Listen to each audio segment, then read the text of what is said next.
Pozdrav! Ako gledate ovaj video, sigurno imate ili ste imali problema sa hemoroidima. Znam kako vam je jer sam ja to prošao i mogu vam potvrditi da sam koristio neke od ovih prirodnih lijekova i da su mi pomogli. A što mi je najviše pomoglo, reći ću vam na kraju videa, zato ostanite sa nama do kraja. Prvi prirodni lijek je sirovi krumpir. Svakako koristite kvalitetan krumpir koji nije zelen i koji nije proklijao. Škrob u krumpiru smanjuje grčeve i bol u dijelovima upale. Vitamin C smanjuje krvarenje, a kalij, magnezij, fosfor i kalcij smanjuju svrab. Krumpir naribajte, stavite na gazu ili samo namažite na bolno mjesto. Držite preko noći i onda isperite. Drugi prirodni lijek je nevenova mast sa medom. Neven smanjuje upale i infekcije te potiče cijeljenje. Stoga se pokazao izvrsnim u liječenju hemoroida kao i med. Pomiješajte ih u omjeru 1:1 i namažite na hemoroide. Nakon par sati isperite vodom. Treći prirodni lijek je nepasterizirani jabučni ocat koji sadrži 19 važnih minerala, brojne vitamine poput C, E i A, zdrave enzime, pektin, probiotike, octenu, jabučnu i limunsku kiselinu. Pomiješajte ga sa malo vode, natopite vatu i prislonite je direktno na hemoroide. Moguće je da nakon nekog vremena osjetite lagano peckanje, ali to će odmah smanjiti svrbež i bol. Držite vatu 30 minuta i to ponovite 2 do 3 puta dnevno. Također svako jutro na prazan želudac popijte žlicu jabučnog octa sa malo vode. Četvrti prirodni lijek je đumbir koji čisti krv i poboljšava cirkulaciju i također obnavlja ozlijeđene i oštećene krvne žile. Omekšava tvrdu stolicu i ublažava iritacije.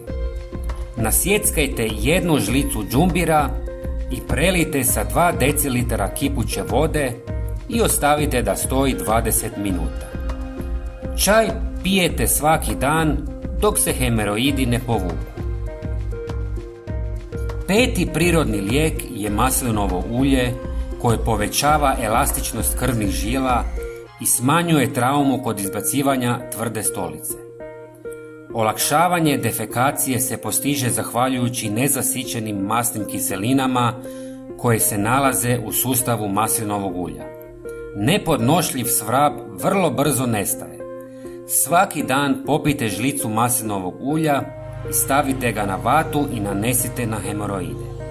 Koristite samo kvalitetno ulje.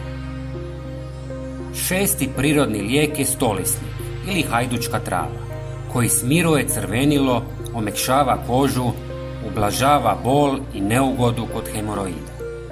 Žlicu cvjetova stolisnika prelijte sa 2 decilitara vrele vode i pustite neka stoji 15 do 20 minuta, te ga potom procijedite i pustite neka se malo ohladi.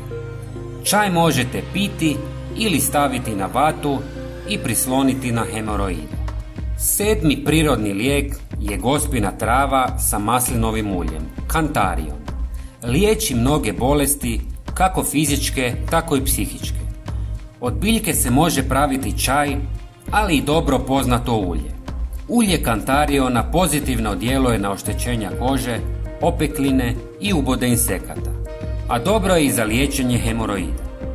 Žlicu gospine trave promiješajte sa maslinovim uljem i ostavite na suncu par dana ili možete kupiti gotovi kantarion u dućanu.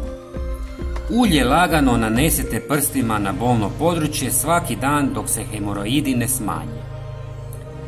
I osmi prirodni lijek je kokosovo ulje sa kurkumom.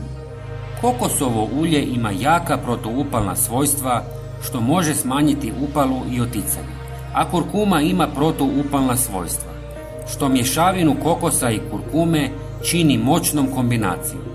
Pomiješajte rastopljeno kokosovo ulje i kurkumu i namažite na hemoroide.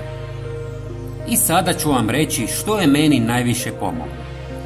Uz ove prirodne lijekove smanjio sam unos kruha i suhe hrane.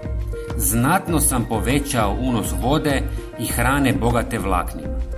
Hodao sam svaki dan minimalno sat vremena i smanjio sam unos čokolade, slatkiša i alkohola na minimum. Također sam se tuširao 2 do 3 puta na dan jer higijena je jako bitna.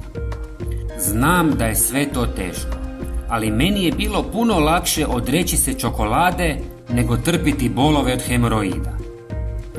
Nadam se da sam vam pomogao i ako imate bilo kakvih pitanja, napišite u komentarima. Rado ću vam pomoći. I također ne zaboravite napisati u komentarima odakle nas gledate. Hvala vam.